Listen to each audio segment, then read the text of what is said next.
tal? Pues vamos a empezar ahora con la lección 14 sobre el centro de la Vía Láctea. Déjenme compartirles pantalla y arrancamos. Bueno, como les comentaba, es la lección 14, es sobre el centro de nuestra Vía Láctea. Y bueno, lo que vamos a hacer para esta clase es que vamos a ir haciendo un zoom desde las escalas grandes hacia el centro de nuestra galaxia. Entonces empezamos con esta imagen, que es la imagen de Gaia, de los conteos estelares de Gaia. Como les he dicho antes, esta no es una fotografía, es un conteo de estrellas. Lo más brillante tiene más estrellas por grado cuadrado o por minuto de arco cuadrado. Lo más oscuro tiene menos estrellas, ¿no? Entonces son conteos de estrellas. Entonces aquí, por ejemplo, tenemos un cumulito que, claro, se cuentan muchísimas estrellas ahí, o las galaxias, las nubes de Magallanes también tienen un conteo mayor de estrellas, el centro galáctico, y hay regiones oscuras que son las nubes moleculares, las cuales ocultan la luz de las estrellas que están atrás, y entonces, lógicamente, sus conteos de estrellas son menores. Bueno, esto es a gran escala, ¿no? Y el centro de la galaxia, pues es esta región de aquí, que es la que vamos a estudiar el día de hoy. Para poder estudiar necesitamos necesariamente irnos a longitudes de onda más largas. Esta es una imagen también de nuestra galaxia, pero en este caso está hecha con TUMAS, con este survey que hizo la Universidad de Massachusetts, básicamente alrededor de 2 micras, por eso se llama TUMAS. De hecho, es 2 micron All Sky Survey, pero lo hizo la Universidad de Massachusetts, entonces es un juego de palabras. Lo que podemos ver en este mapita, pues es que en efecto, en infrarrojo, en cercano infrarrojo, vemos mucho mejor el disco de estrellas, aunque también seguimos notando que hay una absorción de polvo razonablemente importante, ¿no? Sin embargo, este polvo no es un polvo que ya no está tan local, no es que lo tenemos aquí pegadito, como en el caso del óptico, sino que son nubes que pueden estar incluso a 2 kiloparsecs, 3 kiloparsecs de distancia, porque la galaxia y el polvo es mucho más transparente en estas longitudes de onda. Bueno, déjenme trazar una línea horizontal, denotando aproximadamente la posición del centro galáctico, y la trazo horizontal a propósito porque en esta imagen que les pongo aquí, la fotografía está chueca, de manera tal que la tuve yo que enchuecar. Bueno, la fotografía no está chueca, sino que más bien la orientación entre la fotografía y el plano del cielo, perdón, y no es el plano del cielo, es el plano de la galaxia. Entre la orientación de la fotografía y el plano de la galaxia no coinciden. La fotografía pues estará así y el plano de la galaxia está inclinado, entonces yo incliné la fotografía para que el plano de la galaxia en esta fotografía quedara parejito, ¿no? Entonces, fíjense cómo en esta región interna, en esta cajita de acá, nos vamos a hacer un zoom ahorita, pero antes de hacer un zoom, déjenme decirles que esa cajita tiene algo así como 7 grados de tamaño. Entonces, si esta cajita está en el centro, ¿a qué tamaño lineal, cuántos parsecs corresponden estos 7 grados? Bueno, para que se den una idea, bueno, pues lo que hay que hacer es contestarse la pregunta de qué tamaño en parsecs tiene algo que mide 1 grado angular y se encuentra a 8 kiloparsecs de distancia. Entonces, para responder esta pregunta, pues podemos acordarnos de la definición de parsec. Un parsec es la distancia que subtiende un objeto que tiene una unidad astronómica de tamaño y que lo veo yo con un tamaño angular de 1 segundo de arco. Entonces, dicho en otras palabras, 1 segundo de arco equivale a una unidad astronómica ubicada a un parsec de distancia. Una unidad astronómica ubicada a un parsec de distancia subtiende precisamente un ángulo de 1 segundo de arco. Bueno, si yo en lugar de tener un parsec de distancia tengo 8 kiloparsecs, entonces lo que era una unidad astronómica se convierte en 8.000 unidades astronómicas. 8 kilounidades astronómicas, ¿no?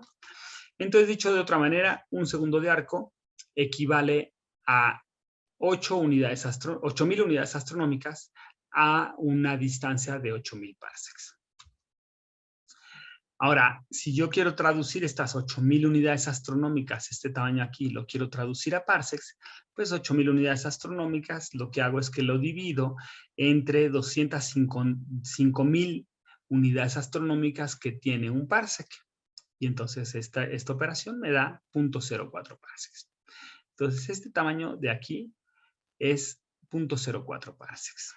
Dicho en otras palabras, un segundo de arco equivale a 0.04 parsecs a una distancia de 8 kiloparsecs. Muy bien, quedémonos con esto aquí y pensemos que lo que ahora queremos hacer es cuánto es un grado.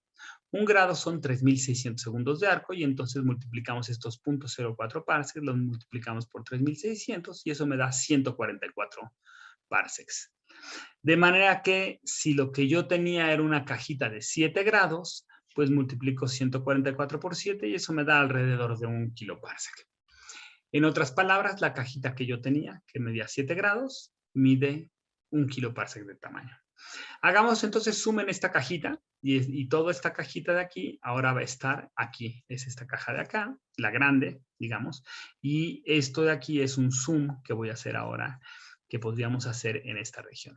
Pero entonces, esta caja de aquí mide 1 kiloparsec de tamaño y podemos ver que aún en longitudes de onda visible, pues no vemos nada. No hay una estructura importante que entender ahí, ¿no?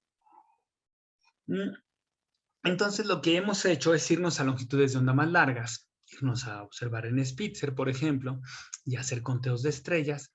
Y en Spitzer, ese kiloparsec que tenemos aquí, traza esta estructura de aquí. Esta estructura de aquí son las frecuencias más cercanas, digamos, en Spitzer. Y lo que me muestran, pues, es, digamos, se ve, pareciera como un esferoide, en realidad es una estructura discoidal, se modela bien como una estructura discoidal, cuyo tamaño, digamos, su radio se podría extender hasta unos 300, 400 parsecs de radio. No llega a los 500 por lado, es un poquitín menos, se diluye bastante. La parte meramente central, pues yo diría que está como a 200 parsecs de radio, ¿no? Pero es un disco de estrellas. Este disco de estrellas, entonces,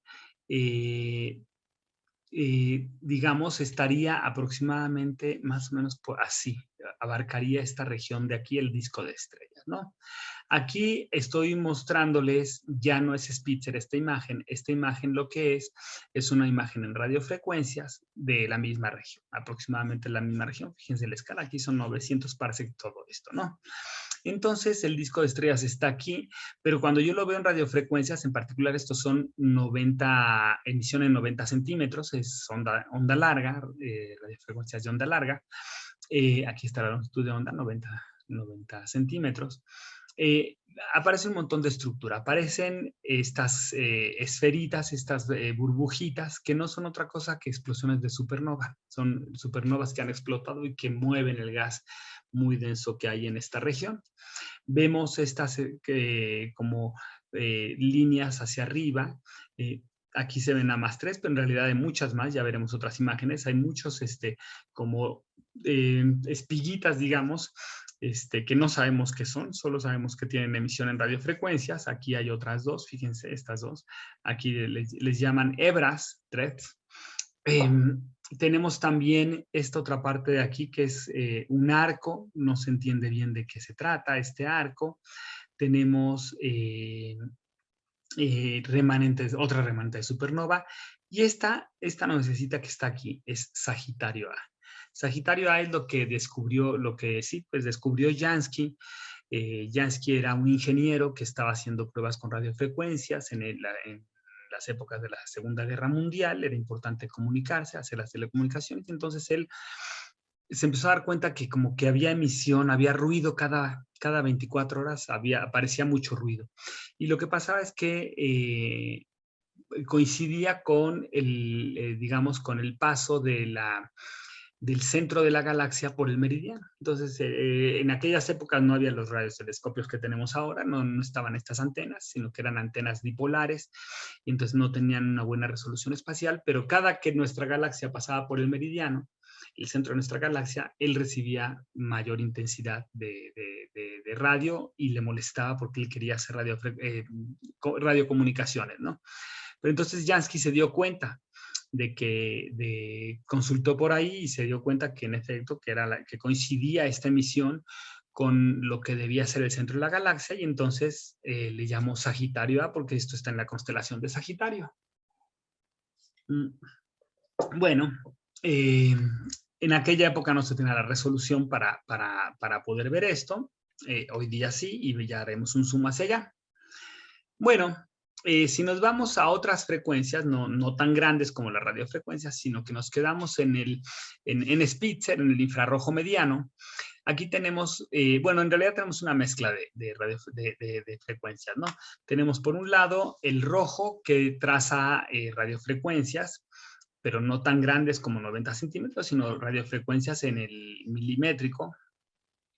Y mientras que en el verde vemos 24 micras de Spitzer y en el azul vemos 8 micras también de Spitzer, pues bueno, las fuentes, estas fuentes de aquí, azulitas, pues son, o verdecitas, digamos, son fuentes que emiten en 24 micras y entonces están hablando de protoestrellas, de estrellas que están embebidas y están calentando su gas y ese gas reemite, ¿no?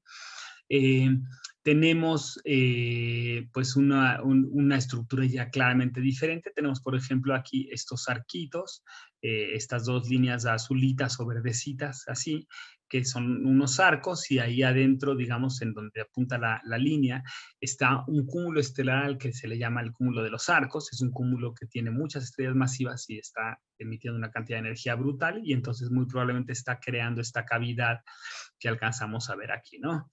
Está la nuececita que les decía hace rato, que es Sagitario A.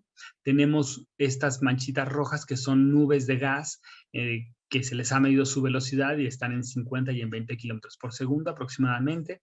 Tenemos esta otra nube llamada G.253 más .016, pero que coloquialmente se le ha llamado el brick, o sea, el ladrillo, porque se pensaba que era una entidad así muy, muy clara. Resulta que es toda una estructura que ya vamos a ver más adelante. Está la nube D, etcétera. Hay varias nubes aquí, ¿no? Hay gas molecular, hay emisión en diferentes frecuencias, ¿no? Y es una región muy, muy compleja. Bueno, hagamos ahora un zoom de esta parte de aquí, de este recuadrito de aquí, pero hagámoslo en infrarrojo en 4.5 micras. Esto es, fue tomado con Spitzer. Y lo que podemos notar aquí es que hay como unas nubes oscuras, que pese a que estamos en 4.5 micras y la extinción es menor, aún así está bastante extinguido. Tenemos esta absorción de por acá, tenemos estas nubecitas de por aquí, y acá tenemos pues también algo de gas que viene por este otro lado, ¿no? Esto, muy bien. ¿Cómo se compararía, digamos, esta emisión con longitudes de onda un poquitín más largas? Bueno, en longitudes de onda un poco más largas se vuelve un poco más transparente el gas. Entonces podemos comparar. Fíjense cómo cambia un poquitín la estructura, ¿no? Ahí ya me fui para el otro lado. Entonces, fíjense cómo esto es Sagitario A. Ya me fui otra vez para el otro lado. Es Sagitario A. Fíjense cómo cambia de intensidad, como algunas regiones como esta, por ejemplo, pues están bastante más oscurecidas en 4.5 micras. Cuando me voy a infrarrojo se despeja un poquitín más, ¿no? Aún así, las nubes que rodean son bastante oscuras. Fíjense el brick, perdón, el brick, cómo se compara entre una imagen y la otra. Y pues podemos ver que sigue siendo muy, muy opaco aún en 8 micras, de 8 a 36 micras, ¿no? En esta imagen es un poquitín igual a la anterior, son 4.5 micras, pero están cambiados un poco los contrastes con la intención siguiente. Fíjense cómo tenemos estas nubes oscuras aquí, que están por acá. Aquí tenemos el brick, tenemos estas otras nubes por acá. Y luego, bueno, acá claramente hay una buena cantidad de gas, pero fíjense cómo está otra parte de aquí. Pues pareciera como que tuviera una cierta conexión muy tenue. Aquí se rompe un poco, pero fíjense como que por aquí continúa. Entonces hay gente que se ha imaginado que esto se trata como de un anillo pandeado, de un anillo que está orbitando el centro galáctico, y que en su órbita, bueno, pues se ha pandeado también. Para que entiendan la estructura tridimensional, sería algo así. aproximadamente, ¿no? Entonces hay partes que están más arriba, partes que están más abajo, ¿no? Y a la vez, pues están dándole la vuelta alrededor de un centro. ¿Por qué pensamos o por qué hay gente que ha pensado en esto? Bueno, pues porque hay galaxias que tienen evidencia de esto, de que el gas está fluyendo a través de la barra, a lo largo de la barra, no a través, a lo largo de la barra, y que finalmente se deposita en un anillo central en esa barra, ¿no? Entonces, y esto es alimentado, digamos, este anillo es alimentado de ambos lados, y lo que podemos ver, por ejemplo, pues es que en efecto existen estas galaxias, ¿no? Tenemos los brazos espirales muy bonitos y tenemos este gas que fluye más bien radialmente a lo largo de la barra y se deposita, digamos, como que en el centro parece hacer un cierto circulito, ¿no? Acá quizá en esta vista de esta otra galaxia es mucho más claro el circulito central que tenemos ahí, ¿no? Entonces fíjense cómo el gas fluye a lo largo de la barra y viene a terminar en esta regioncita de acá. Bueno, esa es un poquitín la idea detrás de esto. Cinemáticamente hablando, podemos pensar en el mapa L, longitud contra velocidad a lo largo de la visual que habíamos visto. Este mapa LB, si ustedes agarran un anillito alrededor del centro, como de 100, 150 parsecs de radio, un poquitín pandeado, pues ese anillito proyectado en el mapa LB, B de burro, pues lo podrían trazar así, ¿no? Y si le asignan velocidades a este anillito, resulta que este mapa de aquí se traduciría en este mapa de aquí, que es el mapa LB. Que ya hemos platicado, ¿no? Y entonces, bueno, ese anillito estaría trazado aquí se interrumpe la gráfica, pero continúa más o menos por acá, ¿no? Sube y vuelve a bajar, etcétera, ¿no? Entonces la idea es que esto que son los colores del 13CO21, y digo 13CO21 haciendo el énfasis porque si yo quisiera ver esto en 12CO10, sería tan ópticamente grueso, el gas es tan denso que el 12CO10 es ópticamente grueso. Y luego además esta región es un poco más calientita, entonces hay que observar en 13CO21, no 10. El 2.1 porque dado que está un poquitín más caliente se puede excitar esa línea y se observa. Y entonces además es ópticamente más delgado y lo podemos medir razonablemente bien. Bueno, pues esta región lo que tiene es esta estructura de aquí, este azulita, ¿no? Tiene esta corrientita por acá y tiene esto otro por acá. Es simplemente un mapa posición-velocidad. Bueno, este anillito que modelamos aquí, y al cual quisimos asignarle ciertas velocidades, si ustedes lo traducen al mapa LB, pues describiría esta trayectoria de acá. Entonces la idea es que el gas fluye, cae, digamos, a lo largo de la barra y se deposita en este anillo y precisamente el gas que potencialmente podría estar alimentando la barra es este gas que viene cayendo o viene viajando, digamos, se está alejando de nosotros a 100 kilómetros por segundo y luego llega al círculo y en el círculo pues empieza a cambiar de velocidades porque claro, la velocidad se empieza a hacer más tangencial y entonces la componente a lo largo de la visual se hace más pequeñita. Entonces un poquitín esa idea. Claro que además tenemos velocidades prohibidas de las que decíamos, ¿no? Esta parte de la velocidad está prohibida en rotación estrictamente circular. Bueno, pero entonces esto precisamente sería evidencia de nuestra barra y de que el gas está cayendo a este circulito, ¿no? Para que puedan comparar ustedes, déjenme ponerles el mapa LB, pero claro, aquí está tan chiquito que no se alcanza a distinguir. Déjenme hacerle un zoom a esta parte y lo ampliamos aquí. Esta corriente de aquí, fíjense que aquí vamos de 0 a 1.5 grados y eso es apenas de 0 a 1.5 grados. O sea, aquí básicamente no tenemos buena resolución, pero estamos hablando de esta región de aquí, precisamente de esta de aquí, con velocidades entre 0, digamos, y 200 está acá, ¿no? Hasta acá está el 200. Bueno, esta parte que tiene emisión importante está entre 0 y 100. El famoso BRIC, esta nubecita que les he platicado, esta de aquí, es una nube que tiene como 20 kilómetros por segundo de dispersión de velocidades y se ubica más o menos aquí en este mapa. Aquí a mí algo que debo de confesarles que no me acaba de convencer de esta idea de que esto sea un anillo, aunque aquí luciría bastante bien, ¿no? Bastante bonito. Tengo el gas que viene por acá, sube, da la vuelta, baja, pasa por atrás y por acá regresa otra vez hacia el frente, ¿no? Bueno, lo que no me acaba de convencer es que fíjense cómo esta nube se ve muy discreta, es decir, se ve como una entidad y desconectada de esta otra, desconectada de esta y desconectada sobre todo también de esto. Bueno, si esta nube, digamos, déjenme regresar para atrás, está aproximadamente aquí, pues aquí se ve conectado todo, no se ve como una entidad separada. Entonces, eso a mí me hace bolas, no me queda claro, ¿no? Recuerden que nosotros no tenemos distancias detalladas a estas nubes.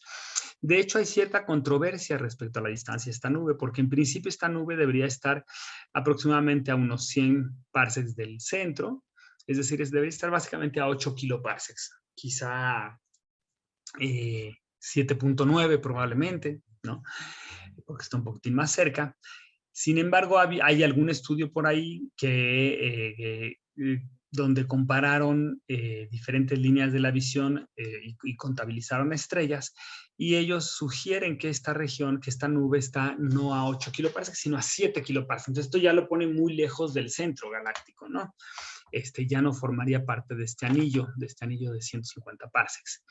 Sin embargo, hay otro trabajo también, igual de reciente, ambos trabajos son de 2021, donde ellos hacen otro trabajo, otro estudio también estadístico, con diagramas, color, magnitud, etcétera, y dicen, no, sí es perfectamente consistente con que pertenezca a esa región, ¿no? Entonces, hay controversia. De hecho, dado que Loran y su equipo hacen distancias a objetos, distancias a estrellas, distancias a máseres, justo le estaba yo preguntando que a cuál de estos dos visiones él favorecería, que qué le gusta más, si el asunto de los 7 kiloparsecs o el de los 8 kiloparsecs, a cuál trabajo le cree más. Me dice, mira, los dos trabajos pues son interesantes, pero tienen una incertidumbre grande, tienen una incertidumbre del 10%, es muy razonable. Entonces, digamos, la diferencia entre 7 y 8 kiloparsecs está dentro del rango de incertidumbres. Lo que habría que hacer es medir la distancia a los máseres, y esta nube tiene máseres.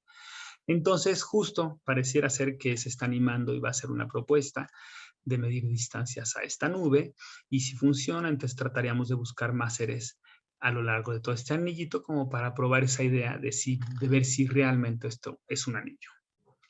Entonces, bueno, pues es interesante, ¿no? Como de una clase de repente se le ocurre a uno una bobada y va y trata de ver si pega. Bueno, déjenme hacer ahora un zoom a esta región. Esta región ya es una región bastante más pequeñita, de 200 parsecs. Y esta toma fue hecha con la cámara infrarroja de Hubble. Y fíjense nomás lo impresionante de la región, ¿no? Aquí tenemos, bueno, déjenme recordarles, esto es la nuececita que yo les decía, Sagitario a estrella, y esa nuececita se descompone ahora en esto. Ahora es esta cosa de acá. Ajá. Pero bueno, la región, fíjense cómo tiene esta estructura hermosísima, ¿no? Que a mí me da la impresión como de una cavidad, como de una caverna, ¿no? Estos precisamente son los arcos, y por aquí está el cúmulo de los arcos, si no me equivoco, este punto brillante es el cúmulo de los arcos. Pero no es el único cúmulo, acá hay otro cúmulo, fíjense cómo todo se está acabando, digamos, esto pareciera como que tiene muchísimo gas y entonces los vientos y la radiación de las estrellas está volándolo. Es una región muy activa. Aquí tenemos una mezcla precisamente de Spitzer, y de Spitzer por afuera, y por dentro es esta imagen de Hubble. Entonces, una mezcla de esas dos imágenes, y fíjense nomás qué belleza, ¿no? Entonces, son los arcos, los filamentos arqueados, digamos, el cúmulo de los arcos, el cúmulo del quintuplete, la estrella pistola, en fin, hay un montón de estructura, Sagitario A, ¿no? También están estas otras nubes oscuras que no me queda claro qué son. Yo tendería a pensar que, dada su morfología, me pareciera ser que deben ser cosas que están en la línea de la visión y no necesariamente relacionadas con la región central, porque no se ve, digamos, mientras que esto de aquí se ve claramente como que son arcos que debían haber sido impulsados o, digamos, una cavidad abierta por este cúmulo. Sabemos que este cúmulo tiene muchísimas estrellas masivas, está una cantidad de energía brutal. Estas otras regiones aquí parecen como nubecitas que están como por ahí nomás, ¿no? Sin gran cosa. Entonces, daría la impresión de que este es otro tipo de emisión, ¿no? El ladrillo, el famoso ladrillo está aquí. Y si recuerdan, en la imagen de 90 micras teníamos un arco, sí, pues una emisión así en 90 micras muy intensa aquí. Es justo separa como el que al cúmulo de los arcos con esta nube de el brick, ¿no? De hecho, en la siguiente imagen, precisamente tenemos esa región, ¿no? Esta región que tiene un campo magnético importante, es perpendicular al disco galáctico. El disco galáctico aquí es horizontal. Y esto, pues, seguramente está empujado por el cúmulo de los arcos de alguna manera y a la vez está anclado con un campo magnético. Entonces, es una región bastante compleja. Y la necesita, que es Sagitario. Fíjense, aquí ya tenemos escalas como de 100 parsecs, ¿no? Y el ladrillo está por acá. Quizá no necesariamente a la misma distancia en el plano del cielo, pero angularmente está por aquí más o menos. Bueno, ahora hagamos un zoom a la nuececita y hagámoslo, aquí tenemos 90 centímetros, son estas radiofrecuencias, pero hagamos esto en Spitzer y contemos estrellas. Y lo que tenemos ahora, si antes teníamos un disco alrededor del núcleo de unos 300 parsecs o un bulbito, digamos, una parte interna de bulbo, acá en esta imagen lo que tenemos es un disco nuclear estelar. Es una cosa mucho más compacta, es una cosa de algunos cuantos parsecs, ¿no? Y lo que podemos ver es que pues también está concentrado hacia el centro, se diluye hacia afuera, y si no me equivoco, aquí estamos 100 parsecs. Entonces, este núcleo estelar tiene unos 10, 20 parsecs de radio. Y básicamente entonces es un primer disco interno que está dentro de esta otra estructura estelar mucho más grande, ¿no? Bueno, esta es una imagen, digamos otra vez, la imagen a gran escala. Y déjenme entonces regresar a esta parte de aquí, al Sagitario, a estrella. Digamos, este nuclecito de aquí es precisamente, está muy en esta parte interna, ¿no? Son 10 parsecs apenas. Entonces, si yo hago esta parte interna, resulta que lo que se ve en gas es esta estructura de aquí. Esto tiene 10 parsecs de tamaño, aquí está el centro de la galaxia. Entonces, si piensan en esta escala, el disco estelar que les mostré en imagen en rojo de Spitzer, pues abarcaría toda la pantalla, ¿no? Abarcaría aproximadamente todo esto, el disquito estelar de Spitzer. Pero cuando lo veo en radiofrecuencias, pues no veo las estrellas, lo que veo es el gas. Y lo que empiezo a notar aquí es que aquí hay una especie como de estructurita que tiene como 3 bracitos, una espiral de 3 brazos aproximadamente. Eso es lo que pareciera, ¿no? Esto es precisamente la parte interna de la nuez. La nuececita era algo así, esta parte de aquí. Bueno, vámonos a hacer un zoom un poquitín más grande, también radiofrecuencias. Y aquí lo que vemos es, como de manera más clara, este bracito que viene por aquí, este bracito que viene por acá, este otro que viene por acá, y aquí hay como una especie de, pues yo no sé si llamarle barra o qué. Cuando la vemos en campo magnético, tenemos esta imagen de aquí, y fíjense cómo el campo magnético traza perfectamente bien los brazos. Esto lo que nos dice es que tenemos precisamente gas ionizado. Este gas ionizado pues jala consigo al campo magnético en sus órbitas, y entonces por eso se ve tan alineado el campo magnético con las estructuras de densidad, ¿no? Aquí a mí me gusta pensar, pero no sé, yo creo que nadie lo sabe realmente, que el gas como que cayera aquí y estuviera espiraleando hacia el centro, hacia la parte más central, ¿no? Ese es lo que me gusta pensar. No sé si sí sea o si no sea, ¿no? Porque también podría ser, digamos, aquí las partículas no pueden romper el campo magnético, ¿no? Tendrían que desviarse hacia acá o algo así. No, no me queda claro cómo está la configuración, pero en principio me gusta pensar la idea de que más que una espiral de 3 brazos es como una órbita circular que espiralea hacia el centro de la galaxia.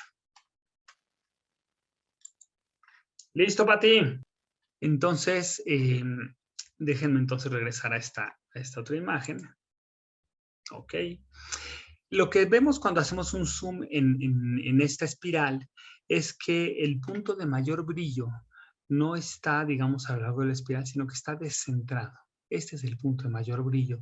Y ese es el lugar precisamente donde está nuestro agujero negro. Es precisamente esta parte de aquí. Ahora, todo este gas que está aquí alrededor, en realidad una de las primeras personas que lo observó fue Luis Felipe. Luis Felipe Rodríguez en el 79 observó esta región y publicó un artículo donde estudiaba la emisión, no tenía suficiente resolución, pero estudiaba la emisión y la dispersión de velocidades, y entonces encontró que la dispersión de velocidades era brutal, era muy grande, y que muy probablemente esa dispersión de velocidades se debía a un objeto compacto, que debía tener algo así como 5 millones de masas solares, es decir, una bestialidad de masa. No se atrevían en aquella época a decir que eran un agujero negro. Los agujeros negros estaban en la teoría de la relatividad, pero eran cosas muy exóticas. No se sabía si existían o no. Esto se creía que podían existir, pero como que nadie se atrevía a decir realmente existen. Era como muy comprometedor. Entonces simplemente dijeron, bueno, estas dispersiones de velocidades coinciden con una masa central puntual de 5 millones de masas solares. Entonces, pues esta es, digamos, la imagen de lo que Luis Felipe, digamos, observó, pero es una imagen artística, digamos, ¿no? No fue él el que, digamos, él observó eso y se dedicó a otro tema, ¿no? Pero hubo gente que entonces empezó a tratar de ver si podían ellos pues determinar de alguna manera la masa y las órbitas de las masas de las estrellas.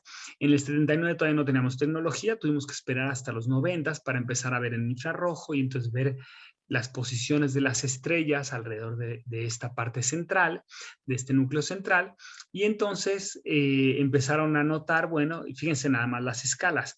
Aquí está el agujero negro en el 00, y esto de aquí sería la órbita de Sedna, que es este objeto transneptuniano o este planeta enano, que tiene una órbita bastante elongada y que tiene una masa similar o un poquitín mayor a la de Plutón. La órbita de Plutón está aquí adentro en estos circulitos de aquí, ¿no? Entonces ni siquiera se ve la de Plutón bien. En esta escala, estas son las órbitas de las estrellas y en particular S2 ahorita ya completó una vuelta y ha aumentado más, ¿no? O sea, ya lleva más de una vuelta desde que empezamos a medir movimientos propios. Entonces, para poder completar una vuelta en 20 años, alrededor de un punto y tener estas escalas de tamaño, que ya son del orden de punto 0.01 parsecs, 0.001 parsecs, algo así, son de miles de unidades astronómicas, para poder tener estas elongaciones, digamos, estas órbitas de miles de unidades astronómicas y completarlas en en 20 años, necesitas tener unas masas muy grandes. Y las masas que se infieren precisamente son como de 4 millones de masas solares aproximadamente. S2, digamos, es el objeto al que le hemos podido medir mejor las posiciones. Fíjense nomás, aquí en un lapso de 10 años empezamos aquí y estas son las posiciones de las órbitas y ahorita estamos, bueno, el último dato que se tomó en este momento fue de 2003. Por supuesto que hoy día ya se cerró esta órbita y ya estará por acá y tenemos más datos, ¿no? Por ahí en algún momento a principios del semestre alguien de ustedes preguntó así como si no era así como medio sencillo calcular las órbitas y determinar las masas. Fíjense nomás cómo las posiciones pueden cambiar y pese que tenemos incertidumbres bien definidas, de repente una medición puede estar completamente fuera de, digamos, de una órbita, ¿no? Aquí hay en realidad mucha dificultad y aunque estas sean las estimaciones aproximadas, pues hay puntos que se salen de las incertidumbres, ¿no? Y hay mucha dificultad porque todo se está moviendo aquí. Aquí las estrellas se están moviendo, el mismo agujero negro, que es una masa puntual y bien chiquita, angularmente, el mero agujero negro oscila, pero oscila por culpa del medio interestelar. El medio interestelar que tenemos entre nosotros y el agujero negro hace que la posición del agujero negro no esté fija, sino que varíe y vaya cambiando. Entonces, no es trivial hacer estas mediciones, ¿no? Ahora sí, noten, eso sí, cómo las incertidumbres iniciales eran mucho más grandes y cómo hemos ido mejorando nuestra instrumentación para tener mediciones mucho más precisas hoy día, ¿no? En fin, esta estrella S2 es la que más nos ha permitido, digamos, resolver la estructura de, digamos, entender la masa del agujero negro, es lo que quiero decir.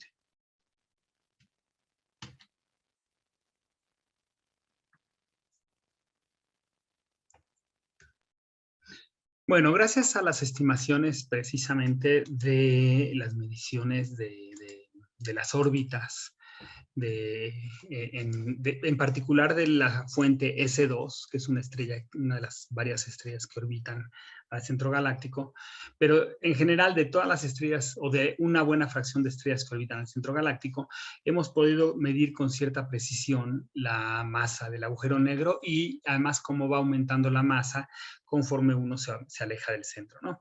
Lo que tenemos es, el resultado está aquí en esta gráfica. Podemos notar que, bueno, tenemos la curva, digamos, azul son los datos observacionales, o más bien, más que los datos observacionales, es la suma de todas las componentes que tenemos disponibles. En particular, pues al parecer, bueno, estos puntos negros son los puntos observacionales, pero esta curva se podría explicar como la suma de varios factores. Uno de ellos es pues, la masa del medio interestelar. Aquí no pinta, esta es una componente muy difusa y mucho más extendida, entonces en esta parte central no contribuye, pero el bulbo galáctico sí contribuye. La distribución del bulbo galáctico tiene esta distribución de masa como función del radio, y entonces en la última parte es donde contribuye, donde se ve que ya las componentes más internas no contribuyen tanto. Más hacia adentro, lo que domina la masa pasa a ser el disco estelar, el disco estelar del disco de estrellas, ¿no? Nuclear, digamos, eso es lo que quise decir, disco estelar nuclear. Entonces, este disco, pues más o menos, aunque va, digamos, desde el centro de la galaxia hasta radios como unos 200, 300 parsecs, este disco estelar domina en masa alrededor de entre 10, 20 parsecs hasta unos 100 parsecs. Es la parte donde domina en masa, ¿no? Más hacia adentro, en realidad el disco estelar nuclear ya no es tan denso, digamos, y lo que pasa a dominar más bien es el disco estelar compacto, el cúmulo más bien, el cúmulo estelar nuclear, ¿no? Este cúmulito estelar nuclear es el que domina, digamos, entre un parsec y unos 10 parsecs más o menos, esa es la masa, aunque ya dada la masa que tiene este núcleo, que es alrededor de 10 a la 7, 10, algunas veces 10 a la 6, pues ya también la contribución propiamente del agujero negro es importante, ¿no? Entonces el agujero negro, si uno se va a órbitas más cercanas, estos puntos son derivados a partir de las órbitas de las estrellas y de las dispersiones de velocidades de las estrellas. Lo que uno encuentra es que en particular, aquí si no me equivoco, no está considerada la fuente S2. Si uno considera la fuente S2, entonces uno obtiene ya un valor ya muy planito, muy cerca de este valor que dice BH, que es el valor del agujero negro. Entonces, estas masas se determinan a partir de las dispersiones de velocidades o de las órbitas mismas en la parte más central de las estrellas. de las estrellas en esta parte central. Y entonces va de nuevo, la parte meramente central, pues es el agujero negro, en la parte, digamos, en el parsec interno, la masa que básicamente que domina es la masa del agujero negro, el cúmulo estelar nuclear no contribuye mucho, pero una vez que uno llega a un parsec, el cúmulo estelar nuclear empieza a contribuir, este es del núcleo estelar nuclear, y una vez que uno llega arriba de 20 parsecs, entonces empieza a dominar el disco estelar nuclear. Y este domina como hasta 100 parsecs, y más allá de 100 parsecs ya es propiamente la barra la que domina la masa. Bueno, aquí de hecho tenemos precisamente lo que sería el cúmulo estelar central, ¿no? El cúmulo estelar nuclear. Esta de aquí, bueno, de hecho, a ver, vamos por partes. Esto de aquí sería este núcleo de aquí, ajá, esta componente que domina, digamos, entre 1 y 10 parsecs. Acuérdense que aquí esto está en parsecs, ¿no? Entonces, este es lo que domina en masa. Más afuerita domina este núcleo, esta sería la parte de entre 10 y 100 parsecs, sería este disco estelar. Y finalmente, la barra, ¿no? Bueno, en el parsec más interno, lo que ocurre es esto. Nosotros, digamos, nos quedamos, ahorita les mostré mediciones hasta por aquí, pero usando las órbitas de estas estrellas más internas, uno obtiene estos puntitos, ¿no? Que todas las órbitas, no importa qué tanto se acerquen, S2 se acerca muchísimo, pero no importa qué tanto se acerquen en general, ya no aumenta la masa. La masa que domina es la masa propiamente del agujero negro, y eso pues está en 1, 2, algo así como 2,5 millones de masas solares, ¿no? 2,6 millones de masas solares, dice ahí. Bueno, esta historia de medir los movimientos propios de las estrellas con mayor precisión fue llevada a cabo por dos personas que hace un par de años se llevaron el premio Nobel, por Reinhard Genzel y Andrea Ghez. En ese año también Roger Penrose se llevó el premio Nobel, aunque él lo hizo, él se llevó la mitad del premio Nobel se lo llevó por sus estudios cosmológicos, mientras que Genzel y Ghez se llevaron el premio Nobel por las mediciones propiamente del agujero negro, ¿no? Entonces, están los tres, pero en realidad me quiero referir a estos dos. Y el asunto es que, si bien Luis Felipe observó, fue de las primeras personas, si no es que la primera, en medir la masa de esta fuente compacta, y le dio del orden de 5 por 10 a la 6 masas solares. Él no insistió, no persistió en este estudio, en el estudio de esta región, y en cambio Genzel y Ghez, de manera independiente, porque no son colaboradores, ellos son más bien competidores, ellos dos hicieron sus propios esfuerzos para tratar de medir la masa del agujero negro. Lo midieron de manera independiente, con métodos muy parecidos, pero de manera independiente. Y entonces en 2020, perdón, se ganaron el premio Nobel, ¿no? La masa está entre 2 y 3 millones de masas solares, pero esta masa depende también del valor de la distancia que adoptemos. Entonces hay gente que obtiene valores entre 4.2 y 4.3 millones de masas solares, ¿no? En ese sentido, todavía hay cierta controversia de cuál es la masa y cuál es el valor de esta R0, de esta distancia. Bueno, la distancia al agujero negro. La distancia al centro de nuestra galaxia es un parámetro fundamental por muchas razones. Por un lado, todas las distancias cinemáticas que inferimos son proporcionales a R0. Necesitamos saber R0 para saber cuál es, digamos, la velocidad, cuáles son las escalas que tenemos nosotros en nuestra galaxia, ¿no? Entonces, si ustedes quieren usar la curva de rotación a partir del gas para poder medir distancias y tamaños distancias a las nubes o tamaños de las nubes, necesitan saber R0. Tenemos ahí una constante de proporcionalidad que puede variar un 10%, pero pues eso nos mete un error de 10% también en la medición de las masas, ¿no? De las masas probablemente vaya como al cuadrado el error, ¿no? Estimaciones de las distancias a estrellas también dependen de R0. Las masas y las luminosidades de las nubes y de las estrellas dependen de R0, y de manera tal que determinar de manera precisa R0 nos permite también determinar la velocidad angular de rotación, y entonces ahí estamos implicando también, digamos, una dependencia de la cantidad de materia oscura en R0. Aquí me falta una T, una disculpa. Bueno, entonces hay, digamos, un parámetro fundamental porque nos permite desde estimar distancias, estimar luminosidades y masas, pero también estimar la cantidad de materia oscura que tenemos en nuestra galaxia. Bueno, ¿qué podemos hacer para medir la distancia con precisión? Bueno, pues lo ideal es usar la paralaje.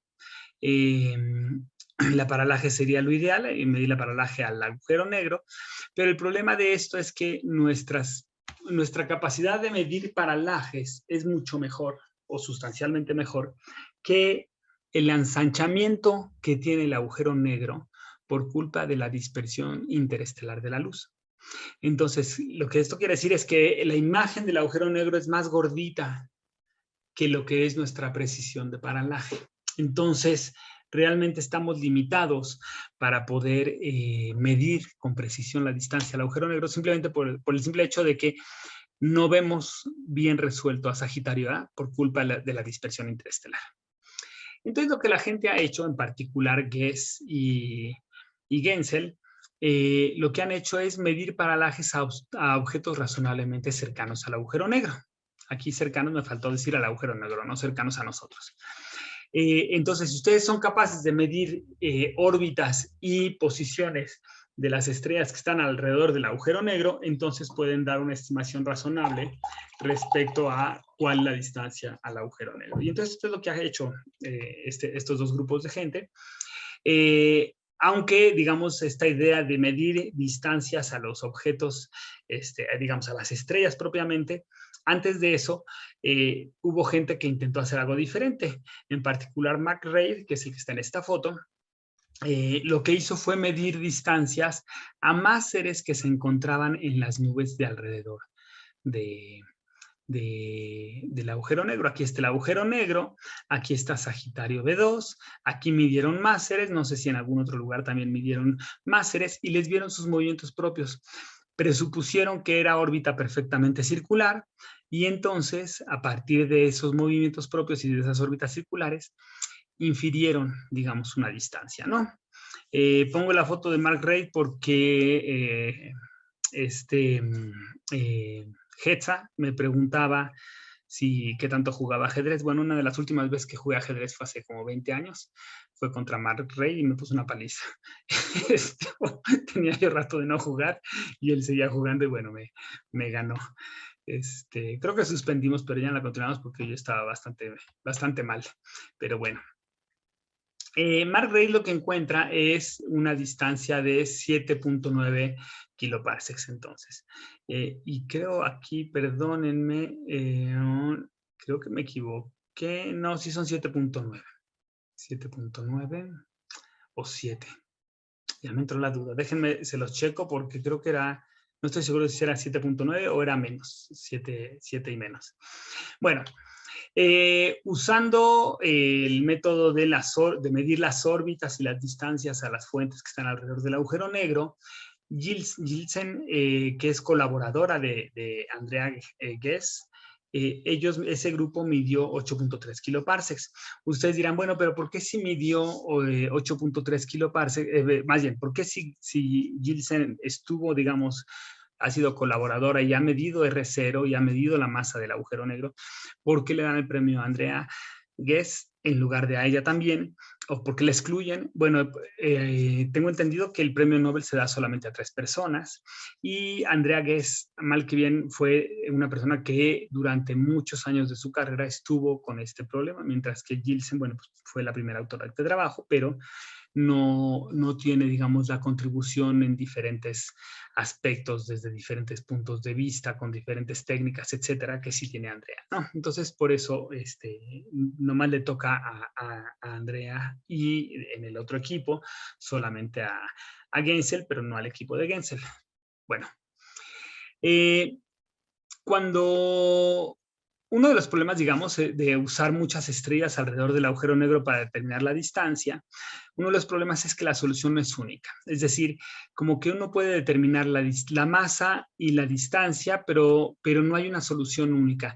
Hay un conjunto de soluciones, digamos, que de menor masa y menor tamaño, o mayor masa y mayor tamaño de la galaxia, que todas se ajustan razonablemente bien a las órbitas.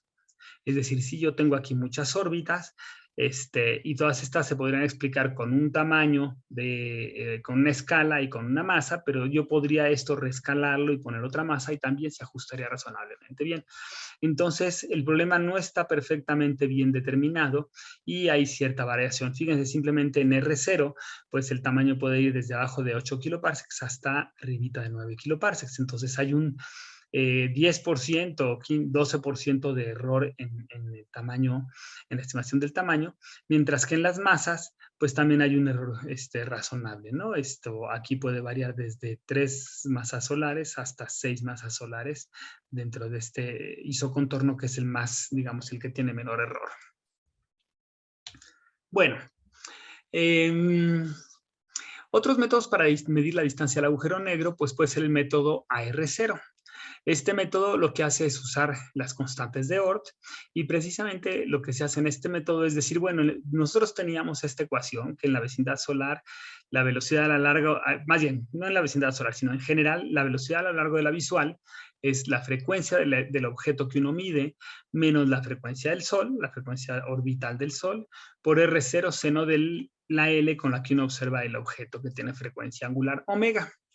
Cuando hicimos la aproximación, digamos, de la vecindad solar, hicimos este desarrollo en serie de Taylor, encontramos que la velocidad a lo largo de la visual es 2AR0 por 1 menos seno de L.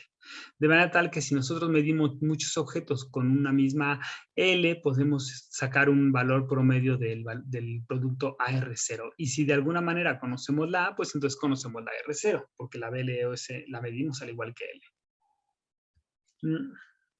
Entonces, ese es un método que sirve para calcular la distancia al agujero negro, que no depende de la masa por ahora, pero claro, tenemos que conocer la A con cierta precisión. Con este método, las distancias que hemos obtenido son entre 7.5 kiloparsecs y 8.1 kiloparsecs. Y bueno, aquí hay un mundo de autores que han calculado estas distancias usando, digamos, la curva de rotación y diferentes objetos. Acuérdense que eso sí, para calcular estas cosas necesitamos necesariamente casarnos con una curva de rotación. Entonces, ese es un problema, que tenemos que decidir una curva de rotación para poder determinar ese producto. Ahora, si yo les dijera, bueno, ¿cuál es la distancia realmente, la distancia que tenemos al agujero negro, la distancia a nuestro centro de la galaxia? Pues resulta que depende del autor, ¿no? Hay autores que han reportado cosas tan pequeñas como 7.3 y hay autores que han reportado cosas tan grandes como 9.1. Aquí tenemos la frecuencia, digamos, un trabajo reportó 7.3, 4 reportaron 7.5, 2 trabajos reportaron 9.1, pero digamos como que el consenso mayor está alrededor de entre 8.1 y 8.5, pero yo diría que más bien quizá entre 8.1 y 8.3, ¿no? Por ahí anda el consenso en general de la distancia al centro de nuestra galaxia. Bueno.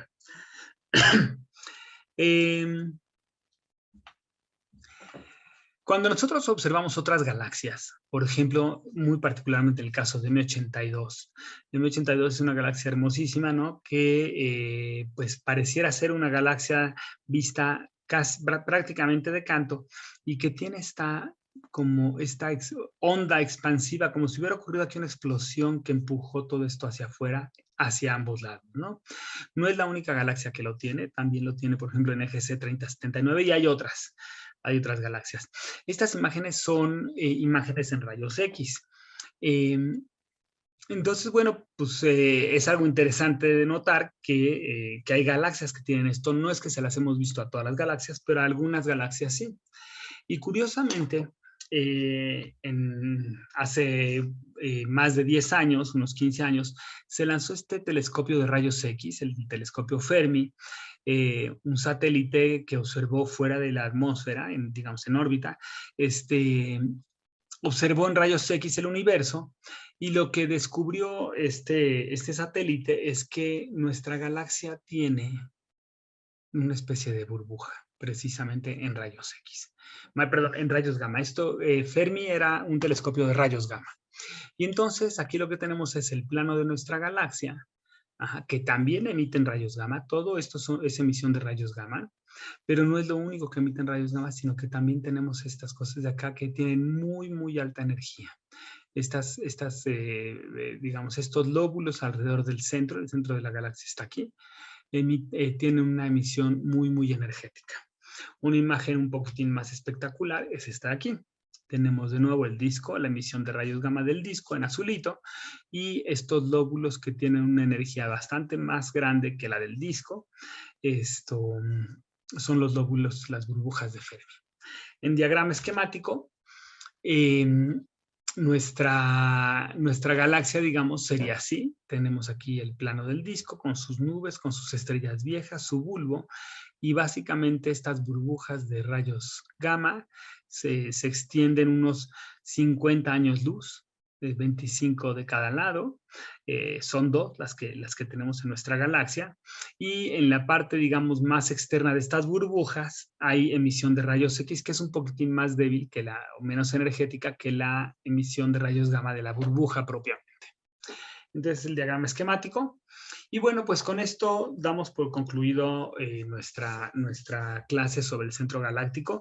No se sabe exactamente qué produce estas burbujas, pero se cree que de alguna manera el agujero negro debió haber tenido hace unos 4 millones de años una gran, digamos, haber engullido fuertemente una gran cantidad de masa, y esto de haber producido una gran explosión muy energética que lanzó material hacia afuera y lanza en particular esta gran cantidad de energía hacia afuera que la podemos ver en rayos gamma.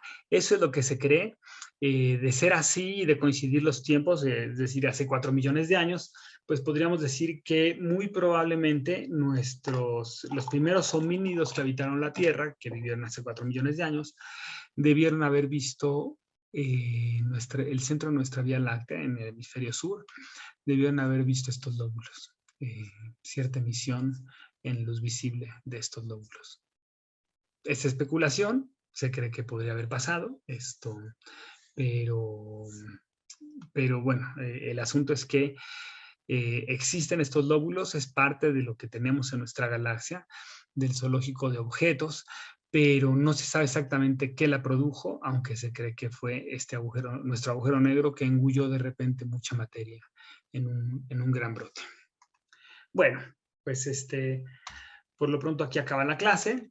Les agradezco mucho y continuaremos la siguiente clase con el agro de la Vía Láctea. Gracias.